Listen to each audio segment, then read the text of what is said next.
That right there. Yeah. Absolutely. Yeah, that's wonderful.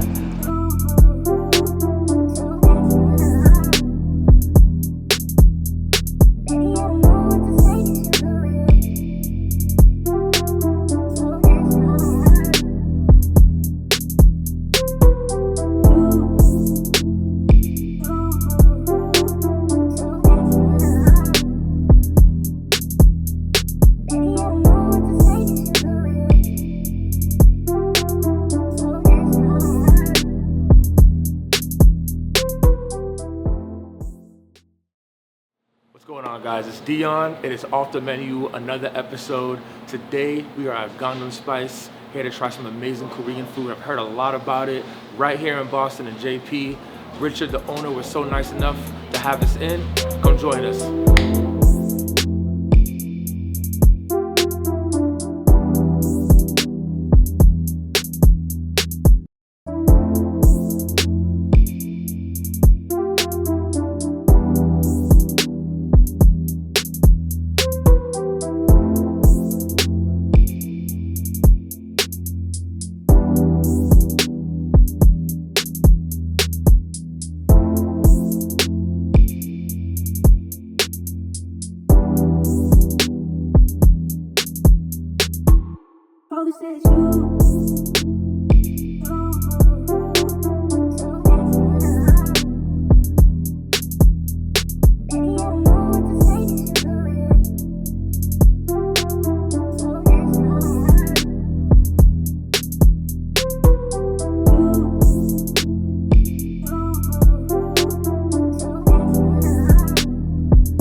So, guys, we are here. We are at Gangnam Spice.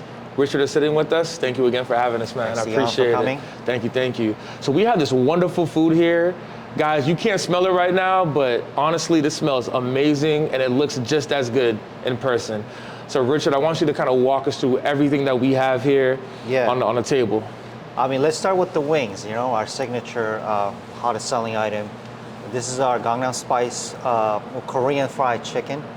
How Korean fried chicken differ from the standard American fried chicken is we season it with the Korean barbecue sauce a lot of times. Yes. Right now we have two different flavors here. Yes. Our signature Gangnam Spice, which is a Korean barbecue flavor. Yes. And we also have the Firebird, which is like the spicy, mildly spicy flavor sauce. We also have Korean people's maybe favorite comfort food, which is kimchi fried rice. And also rosé tteokbokki.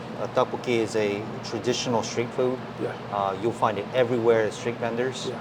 So again, we're really going after comfort food here. Yeah. Stuff that you want to have late at night when you're a little tired, you don't want to cook.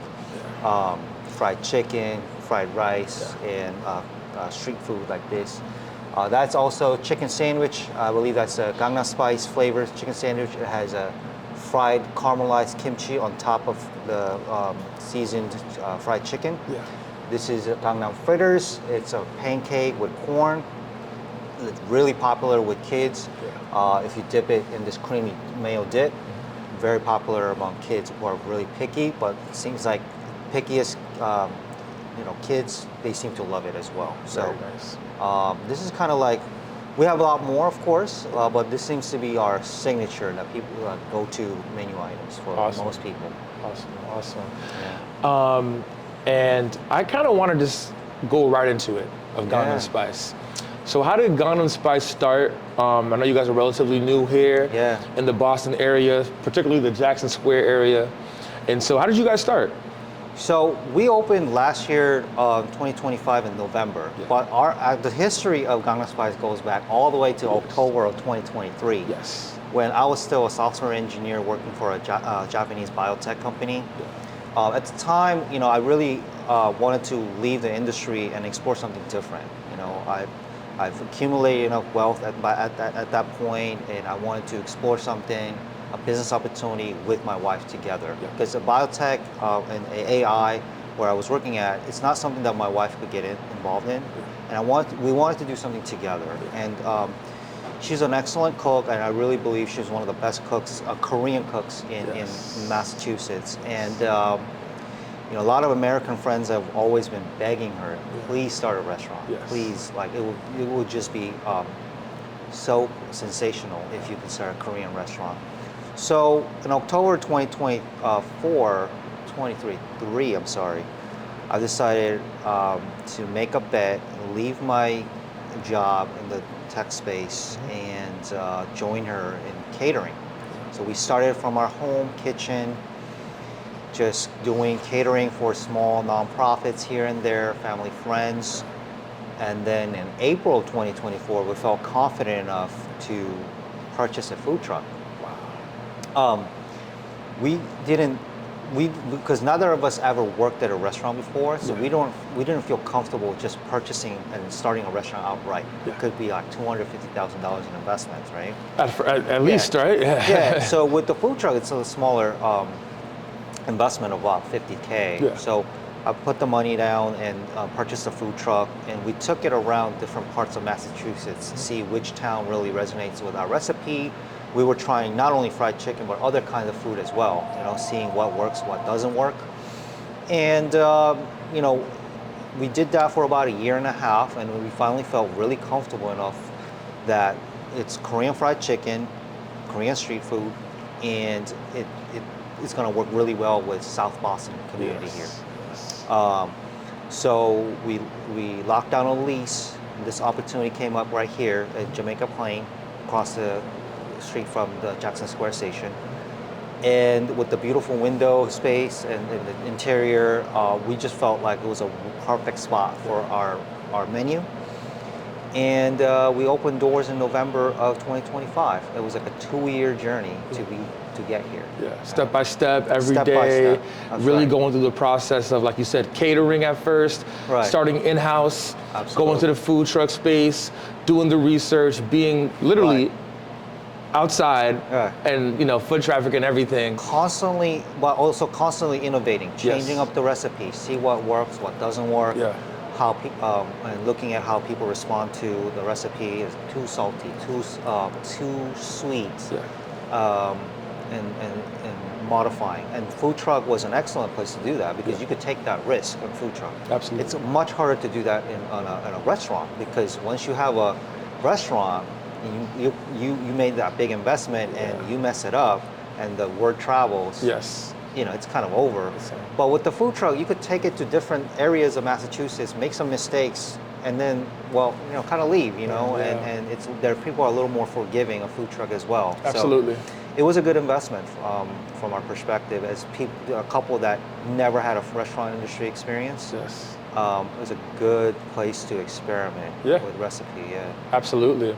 And for those that are looking to get into the restaurant space in any facet, tell folks a little bit more about what really it takes to get into it. There's so many variables that go into it, right? Yeah. So talk a little bit about that and your process with that. So trust me when I say I've done some very difficult jobs and pursued pursued very difficult careers before. I was an investment banker in Tokyo right out of college. Wow. And that took 100 hours per week to work. Wow. Extremely gruesome. I went to MIT for PhD, 2016.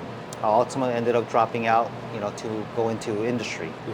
And getting to MIT was difficult, of course, extremely challenging. But trust me when I say those two experiences don't compare to the difficulty of opening a restaurant. Yeah. The physical labor that's involved in building a restaurant, perfecting the menu, the financial risk involved, the stress, managing people. It is the hardest thing I've ever done in 20 years since leaving college. So do not think restaurant is for the you know, just for fun. Yeah. You know, it's challenging. It takes a lot of creativity as well. So, you know, if you're just kind of selling what's out there, you know, frozen products and reheating them, that's easy. But like coming up with a truly like original recipe and menu, it takes a long time, a lot of effort as well. Absolutely, absolutely. And I can imagine, like, you're working in the tech space, something you know where you feel comfortable with. So to take a leap like that, a risk like that, where it is a comfortable setting where you know it so well, to just stop that and go into a space like this, which, like you said, is so difficult. That's got to be something in and of itself to really, to do, right?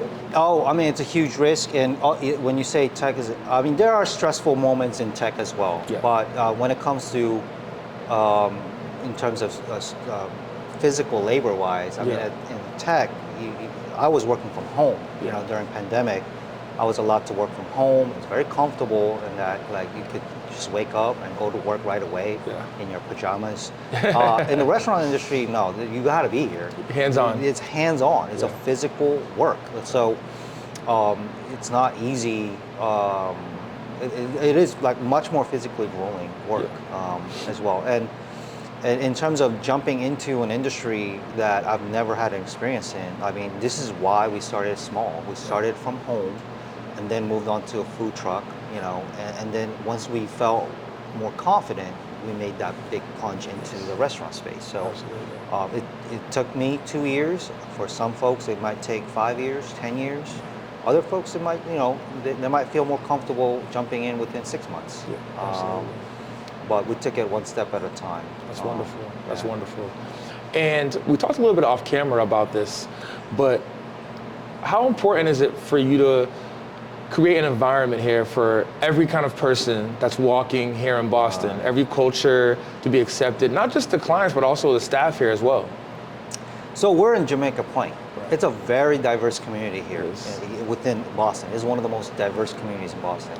So in order to accommodate many very different people of different ethnicities and races, I mean, we have to make a very welcoming space, and that starts with staff. Yes. So we talked about this off camera, but we have a very diverse staff. Yes. You know, my wife and I are Koreans, and of course we have some Korean, part-time staff here.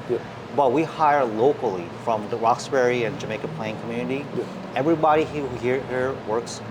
We have 10 staff members right now. 8 of them are coming from within this kind of 5-block radius. Oh, that's nice and convenient. That's about beautiful. 10 minutes walking distance.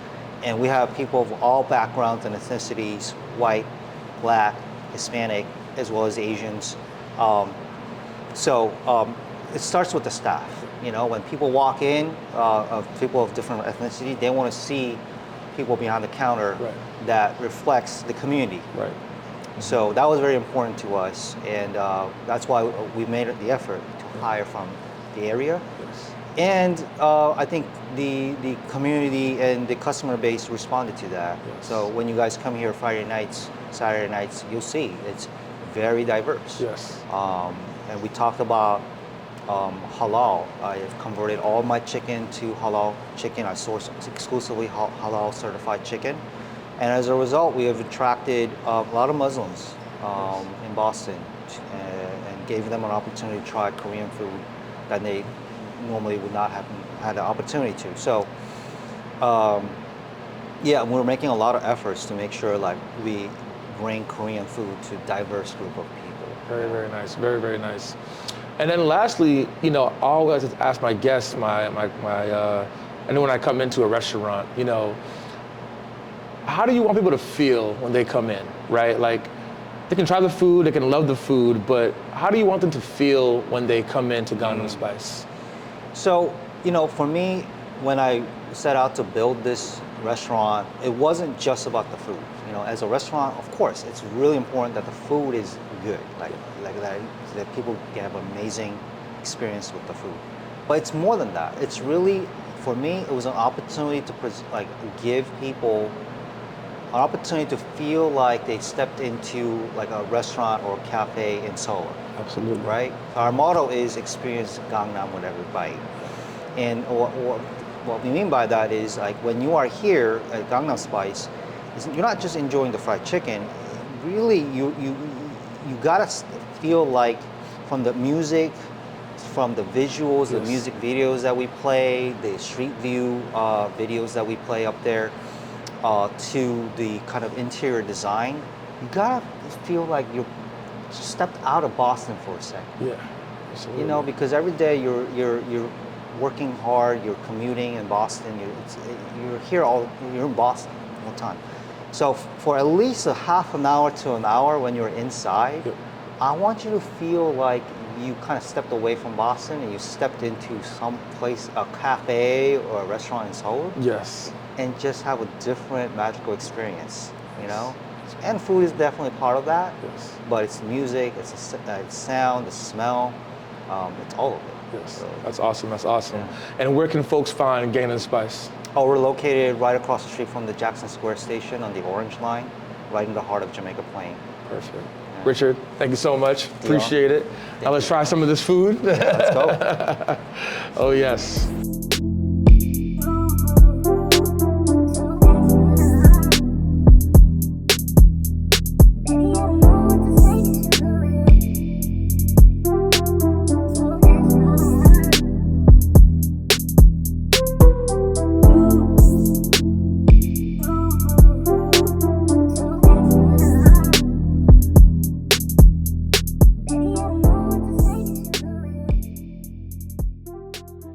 So yeah, what did you order? What is that?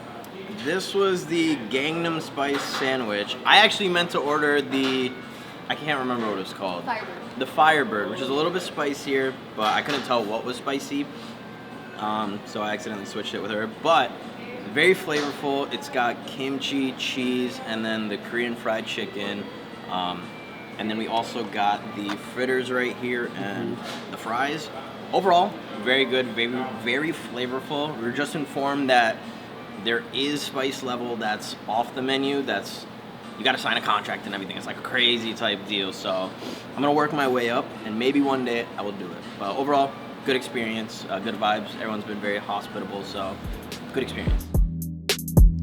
You know, we don't necessarily believe, doing things like traditionally Korean Yeah. here.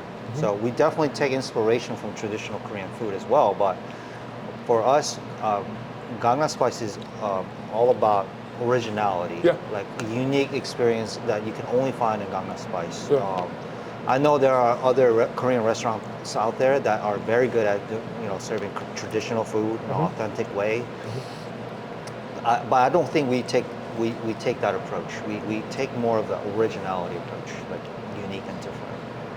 And I think that's what further enhances and separates you guys from anybody else, Yeah, honestly. yeah. This is awesome. I love that. I do that a lot myself in my own work. I take inspiration from what's around me. Yeah.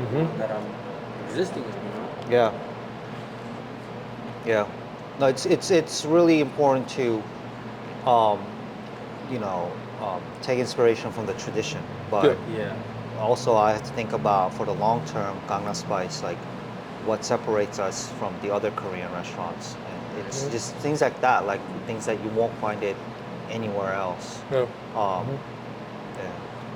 That's wonderful. So much more connected to it too. Yeah. Definitely. Say this is my wife's Yeah. original, Recipe. Yeah. recipe that she came up with. Yeah, Yeah. it all started because my kid is a very, very picky eater. Yeah. And You have a kid? Yeah. How old? He's 13. Wow. Yeah, he's 13. That's amazing. How does he feel About about the restaurant concept and everything, and I don't think he quite understands it yet? understands Yeah. what it all means for our family yet. Mm-hmm. He's here from time to time on the weekends to fold those boxes, Nice. takeout boxes. Nice. So I'm putting him to work. Put him to work, absolutely. You're showing him what hard work is, right? Yeah. I think he is seeing how hardworking his parents are Yep. right now. So hopefully it instills, good work ethic Yeah. for him. But for him, it's just kind of interesting. Like we're just getting free food constantly here. Yeah. Whenever he wants, right? Yeah. I'm hungry. Like, let's make some more wings. He like goes back and grabs like a can of Coke without even asking. That's hilarious. Yeah. You can't say no. It's your son, right? No, I do tell him no. Hey man, like this is for business. It's not for you to just grab. It's not a home refrigerator. Yeah, we're not at home. Anyways. That's totally different. Yeah. And he says okay, and when you leave, he gets it. I would say kimchi fried rice is like every Korean person's favorite comfort food at home. Oh yeah. It's stuff that like your mom cooks for you after school Yeah. that everybody remembers. That's beautiful. Yeah. It's really good. I was born in Korea. Mm-hmm. I grew up in Korea till 9 years old. Mm-hmm. Came to the States when I was 9. And spent Nice. most of my years here. Nice. Yeah. My wife is more Korean. Yeah. She came after we got married in 2008. Nice. 2008. Yeah. Wow. And my goal is to hopefully in about 2 years, maybe even if I'm lucky, maybe within about a year, start franchising this. Yeah. Seeing if there are investors out there who wants to take us on. Absolutely. And expand with us together.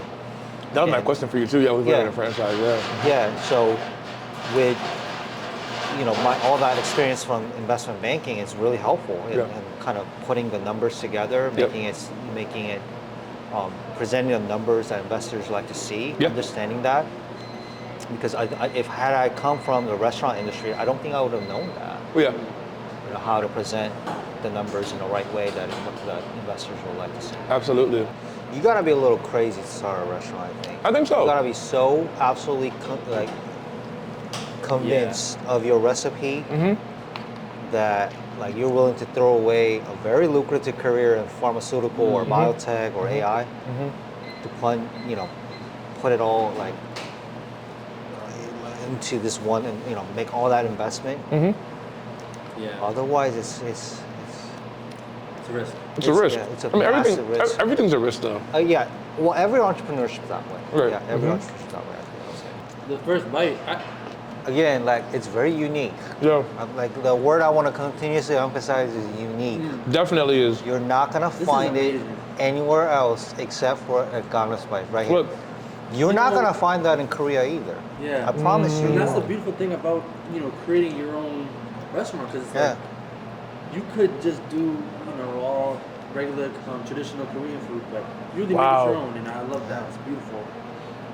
Now, normally, guys, when you get a fried chicken sandwich, some folks probably put, a pickle or two on it. You know what I mean? The kimchi's a game changer, yo. That's a game changer. That's a game changer. Wow. No, I can't wait for the reaction on this one. Oh. That combination, Yo. I will promise you, that combination of chicken, kimchi, Yo, you never tasted anything Never. like that before. what the fuck is I this? feel like I need to eat this to cleanse my palate, to prepare myself Yes, for this. yes, Well, yo. Pickled radish also is a good palate cleanser. It's Oh to yeah. kind of clear up your Yo, palate a little bit. the kimchi combo with the chicken, I will the promise flavors you with the never tasted textures. anything like Oh this. my gosh. That combination is probably the only, this is the only place you're gonna get that combination.